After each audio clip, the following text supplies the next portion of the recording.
Academy থেকে পালিয়ে কিভাবে গুচ্ছ পরীক্ষায় অংশগ্রহণ করেছিলাম সেটার গল্প আজকে আমি তোমাদের সাথে শেয়ার করব। তোমরা সকলে জানো যে আজকে গুচ্ছ পরীক্ষায় এ ইউনিটের ভর্তি পরীক্ষা অনুষ্ঠিত হলো। সো আজ থেকে প্রায় 4 বছর আগে আমিও তোমাদের মতো এরকম গুচ্ছ পরীক্ষা অংশগ্রহণ করেছিলাম এবং সেখানেও একটা অনেক ভালো একটা মোটামুটি একটা রেজাল্ট করেছিলাম। ওকে, খুব ভালো বলবো। কেন ভালো হয়নি সেটা তোমাদের সাথে বলবো। আমি যখন প্রথম একাডেমিতে জয়েন করি, একাডেমির প্রথম দিনের কার্যক্রম দেখেই আমি বুঝতে পারছি যে একাডেমিতে টেকা আমার জন্য প্রায় অসম্ভব, কারণ এখানে এত ধরনের ট্রেনিং হয় এবং এত ধরনের কাজ হয় আমার দ্বারা তো প্রায় অসম্ভব। তবুও যে আমি যে কীভাবে টিকেছিলাম, আমি এটা মনে হয় আল্লাহ তাআলা হয়তো চেয়েছিল যে আসবেন। তো আমাকে আমার অবস্থা বা আমার শারীরিক কন্ডিশন বা সব কিছু মিলিয়ে সিনিয়র আমাকে বলতো যে সাতমান, আমার তো তখন অ্যাডমিশনের সময় আমি কোথাও চান্স পাইছি, আমার বন্ধুরা আলোচনা করতো এবং তারা বলতো যে সাতমান, তোমার এত ভালো ভালো তুমি জায়গায় চান্স পেয়েছো, তুমি এখানে কেন? সিনিয়ররা এগুলো জানতো, বিভিন্ন জায়গাতে শুনছে, বা তারাও মাঝে মাঝে আমাকে বলতো যে তুই এখানে কেন আসছিস, এবং আমরা সিনিয়রদের আমরা স্যার করে বলতাম। তো আমার যখন এরকম প্রবলেম যখন আরও বেশি হওয়া শুরু করছে, বিভিন্ন ধরনের প্রবলেম, কারণ অনেক দৌড়ি, তারপর বিভিন্ন ক্রলিং, অনেক ধরনের আছে। তো একটা সময় গিয়ে আমাকে সিনিয়ররা বলতে বাধ্য হয় যে সাদমান, তোমার এখানে থাকা ঠিক হবে না, তুমি যদি পারো এখান থেকে চলে যাওয়ার চেষ্টা করো, কারণ তোমার সাথে তোমার অবস্থা এবং এই একাডেমির অবস্থা ট্রেনিংয়ের অনেক পার্থক্য। তুমি এটার সাথে সুইটেবল না, কিন্তু ভবিষ্যতে কিন্তু এটা তোমার কেরিয়ারের উপর অনেক বড় একটা ইফেক্ট ফেলবে। তো আমি তো কি করবো এখন, পালানোর তো কোনো ওয়ে নেই। ওয়ে বলতে শুধু একটা আছে, আমাকে আবার ভর্তি পরীক্ষা দিতে হবে, তাছাড়া সম্ভব না। আর প্রাইভেটে তো আমাকে তো পড়াবেই না।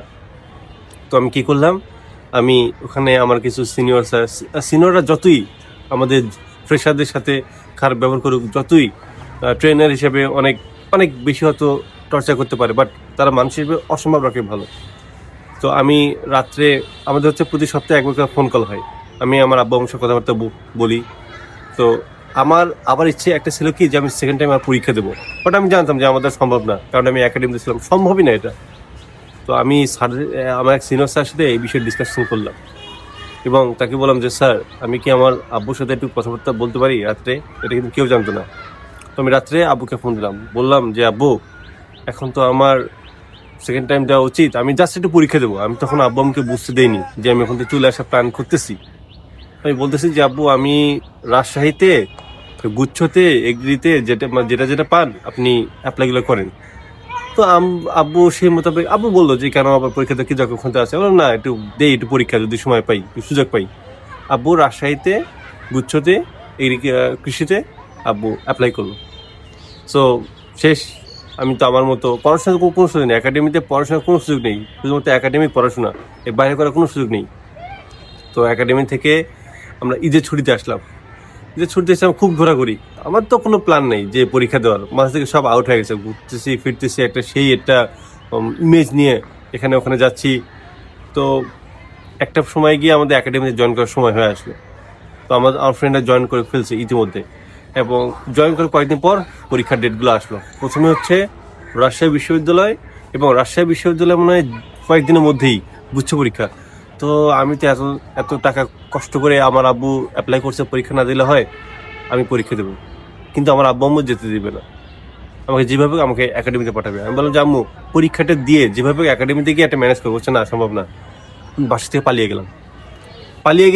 পালিয়ে গিয়ে আমি আমার রাজশাহীতে এক ফ্রেন্ডের বাসায় উঠছি, সম্পদ, এই যে রাজশাহী বিশ্ববিদ্যালয় পরে হচ্ছে এগ্রিকালচার, ক্রপস না পরে সম্পদ এগ্রিকালচার। তো ওর ওখানে গিয়ে আমি উঠছি। ও তো শুনে অতবাক, বললো দোস্ত, তুই এটা ঠিক করিস, তুই একাডেমিতে পালিয়ে আসা এইভাবে ঠিক করিস নি, তোর ফ্রেন্ডরা সবাই জয়েনিং করছে। এদিকে আব্বা আম্মু আরো ফোন দিচ্ছে। আমি বললাম যে আম্মু, পরীক্ষা দিয়ে আমি চলে যাবো। এদিকে পরীক্ষা দিচ্ছি, পরীক্ষা দেওয়ার পর রাজশাহী বিশ্ববিদ্যালয় পরীক্ষা দেওয়ার পর কয়েকদিনের মধ্যে মানে গুচ্ছ পরীক্ষা, আমি চলে গেছি একদম রংপুর। আমার একজন ফ্রেন্ড, ও বেগম রোকেয়া বিশ্ববিদ্যালয় পরে সিএসসিতে, ওর নাম ভুলে গেছি, অনেক ভালো একটা ফ্রেন্ড আমার, মারুফ না কি জানাম। তো ওর বাসায় থাকলাম, ওর বাসায় অনেক কষ্ট করে থেকে গুচ্ছ পরীক্ষা দিল, এবং গুচ্ছ পরীক্ষা হয়তো ব্লগ তৈরি করছিলাম নাকি, ভিডিওটা পোস্ট করতে পারছি কিনা জানি না। আমি এত মজা করছি, আবার কোনো টেনশন নেই। তুমি কি বিশ্বাস করো, তোমরা এটা বিশ্বাস করো যে গুচ্ছ পরীক্ষা আমি মাত্র কয়েকটা দিন পড়ছি, মাত্র কয়েকটা দিন। এর আগে আমার চিন্তা ছিল যে আমি পরীক্ষা দেবো, জাস্ট বললাম যে দেখি সুযোগ পাই, এমনি নিজেকে পরীক্ষা করবো। আমি একাডেমিতে জয়েন করার আগে প্রায় 5 থেকে 6 মাস পড়াশোনা নেই, কারণ তার আগে আমাদের সমস্ত পরীক্ষা শেষ হয়ে গেছে। 5-6 মাস মনে করো পড়াশোনা থেকে বাইরে, জানুয়ারিতে আমি জয়েনিং করছি। তারপর ঈদের এখানেও 5-6 মাসের মতো সেখানে আমি পড়াশোনা করতে পারিনি, কিন্তু পরীক্ষার কয়েকটি দিন ফিজিক্স, কেমিস্ট্রি, বায়োলজি, ম্যাথের শুধু সূত্রগুলো দেখলাম, পড়ার সুযোগ পাইনি, কিচ্ছু করতে পারিনি, শুধু জাস্ট শর্টকাটের বইগুলো থেকে আমি পড়ে পরীক্ষা দিতে গেলাম। আমার ইচ্ছা ছিল না যে আমি চান্স পাই বা না পাই, এটা আমার কোনো বিষয় ছিল না।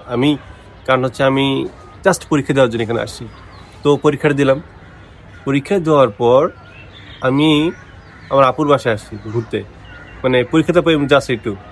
তো ওখানে ঘুরতে বাসায় আমি ফিরবো, বাসায় ফিরে আমি একাডেমিতে যাবো। তো বাসায় আসতেই আমার আম্মু ফোন দিয়ে বলছে, তুমি কি জানো তোমার একাডেমিতে একটা ফ্রেন্ড মারা গেছে? একাডেমিতে ফ্রেন্ড মারা গেছে মানে? হ্যাঁ, তোমার একটা ফ্রেন্ড শিমুল না কি জানো? আমি তোমার ভয় শেষ।